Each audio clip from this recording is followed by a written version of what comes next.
run for unity Barpeta জিলাৰ তাৰাবৰী থানাৰ উদ্যোগত একতা সভাতৃত্ব আৰু সুৰক্ষাৰ সংকল্পৰে সফল দৌৰ শতাধিক ৰাইজৰ উৎসাহেৰে অংশগ্ৰহণ বৰপেটা জিলাৰ তাৰাবৰী থানাৰ উদ্যোগত আজি ৰাতি প্ৰায় ৭ বজাৰ পৰা অনুষ্ঠিত হয় ৰান ফৰ ইউনিটি নামৰ এক বিশেষ সামাজিক দৌৰ অনুষ্ঠান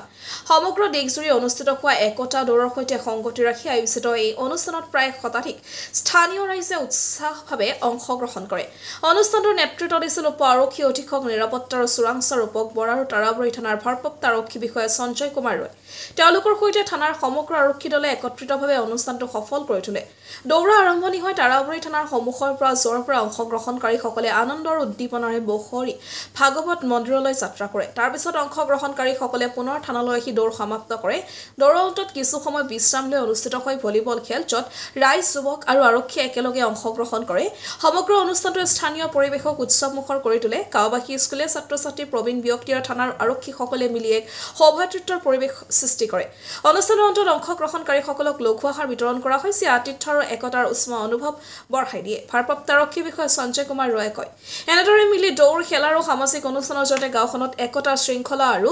সুৰক্ষাৰ বোধ বঢ়াব পাৰি এয়াই আমাৰ প্ৰধান উদ্দেশ্য স্থানীয় ৰাইজৰ মতে এই অনুষ্ঠানে আৰক্ষী আৰু জনতাৰ মাজত বিশ্বাসৰ বন্ধন অধিক শক্তিশালী কৰি তুলিছে সমাজত শান্তি চেতনা আৰু সহযোগিতাৰ বীজ ৰোপণ কৰিবলৈ ৰান ফৰ ইউনিটি উদ্যোগটোৱে এক অনুকৰণীয় প্ৰচেষ্টা বৰপেটা চেঙাৰ পৰা লাচিত বায়ানৰ report North East Frontier News আজি সৰ্বভাৰতীয় ভিত্তিত ৰাষ্ট্ৰীয় একতা দিৱস পালন কৰা হয়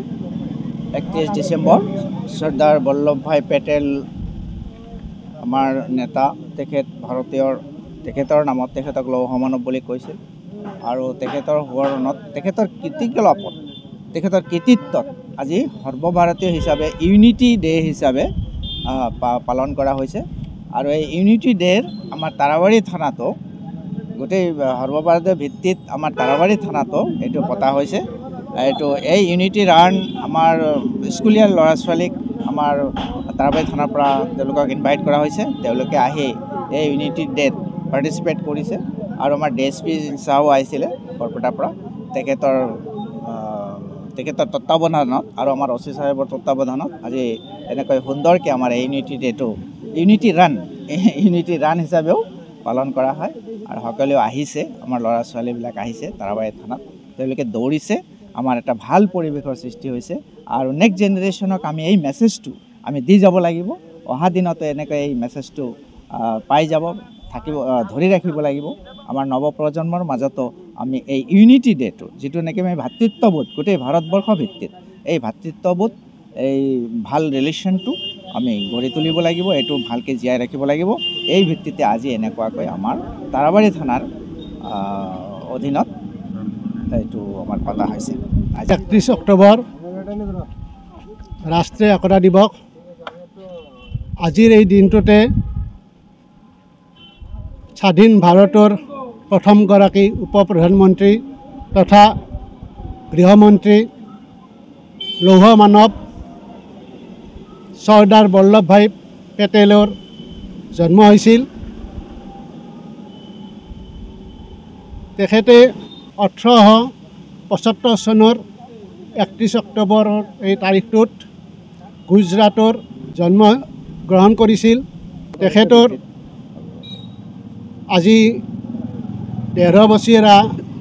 জন্ম জয়ন্তী এতিয়া ভাৰত ইংৰাজৰ অধীনত আছিল তেতিয়া 1928 চনত গুজৰাটৰ বৰদলৈ অঞ্চলত তেখেতে কৃষকসকলক নেতৃত্ব দি স্বাধীনতা আন্দোলনত জনসাধাৰণক আগ্ৰহান্বিত কৰিছিল নেতৃত্ব দিছিল যাৰ কাৰণে তেখেতক চৰ্দাৰ উপাধি দিয়া হৈছিল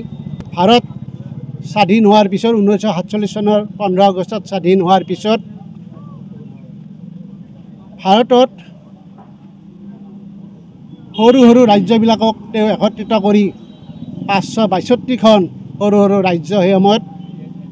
যি সময়ত অৰ্থাৎ স্বাধীনতাৰ আগত ৰাজ্যবিলাকত স্বাধীন আছিল সৰু সৰু ৰাজ্য য'ত